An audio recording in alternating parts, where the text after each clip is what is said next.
Hey, it's through radio on the radio, no radio. And today we're talking about, should you lie to your kids?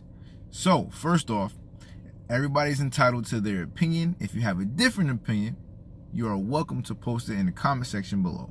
Now, we're going to be looking at this from the two focuses is, smaller lies, like your holiday, tooth fairy, Christmas type of lies. And then we're going to be looking at larger lies. Like your dad's not your dad lie, like your parents died and you're adopted lie. You know what I'm saying? We're gonna be looking at these type of lies as we talk about this topic today.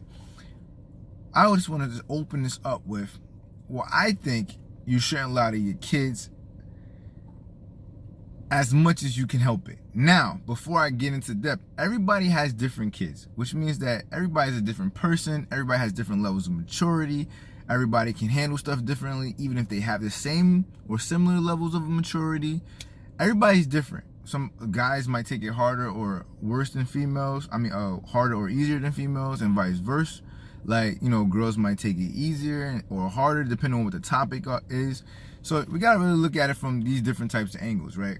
Now you gotta forgive me while I'm talking because I have to hold the phone because it keeps overheating, even though I got the AC on.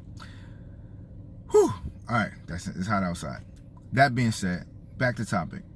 So because I grew up, and I'm gonna use me for a second, because I grew up surrounded in lies, right? I was being conditioned to be lied to.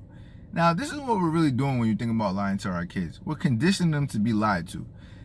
Just as you watch this video right now, somebody in your life has either lied to you 10,000 times or 10,000 people have lied to you. Either way, either case how it has been, you've been consistently being lied to. And you're taking that same habit and you're giving it to your kids in the name of a childhood, right?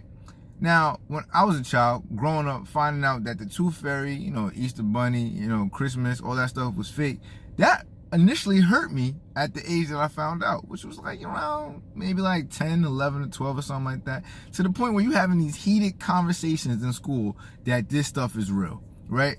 And people they're like, that's not real. Your parents lied to you all your life. That's crazy.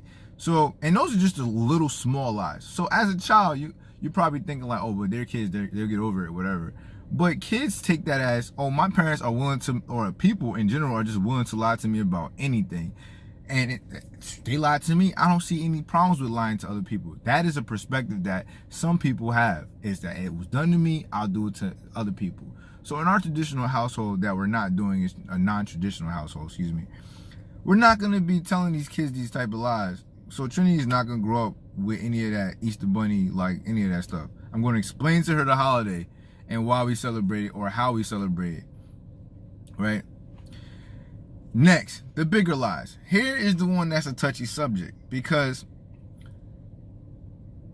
if you withhold certain information from a kid that needs to be told at different levels, in different stages of their life or whatever, I feel like no matter what you do, if it's a real information that needs to be told to them, like you're adopted, or your dad is not your dad, or whatever those type of scenarios are, and these are the strict ones, they are entitled to know the truth before you die, way before they live their life, because they're losing out on opportunity as each day goes by to not know the other person, or not have the opportunity to get in touch with those people, or to correct the wrong. So let's just say it's not have anything to do with people, but one of my friends, right, from the military, not gonna say his name, but his mom opened up a line of credit when he was younger. I'm talking about young, and he didn't find out until we was in the military. And she could have simply told him, yo, when you was younger, blah, blah, blah, I need to get this phone bill and your name, and my man had this line, and he owed, mad bread, and it prevented him from doing normal Americanized things like get credit and get a car or whatever. And he couldn't do none of that stuff. It's because he was lied to, and not lied to in the sense that he was never, they told him something opposite than it, but they neglected to give him the truth, right? And this is really what I'm trying to say. Should you tell your kids the truths, or the truths that you hold, or should you lie to them? I think, and like I said, just my opinion, that at some point in time, all truths need to be told, no matter how serious the event is. Because you growing up and you condition the kids to lie or to be lied to, so that they can have a more negative view of the world by constantly, consistently lie. Like, now let's talk about a little bit of the in-between lies. The in-between lies, oh, I'm gonna get this for you, or I'm gonna pick this up for you, or, you know, if you graduate, you know, elementary, whatever, I'll do this for you, we can go to Disneyland.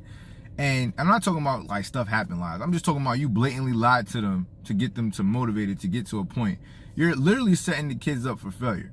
And because the video is about to, you know, run into 6 minutes, that's all I have to say for now. But I will be willing to make a part 2 if people want to hear more on the topic itself. My next video will be about how I dislike holidays and I'm not willing to celebrate them junks. On that note, thanks for tuning in. It's Stu Radio on the radio. If this was helpful, informative to you, please like, comment, share. I'll see you guys later. Thank you. Peace.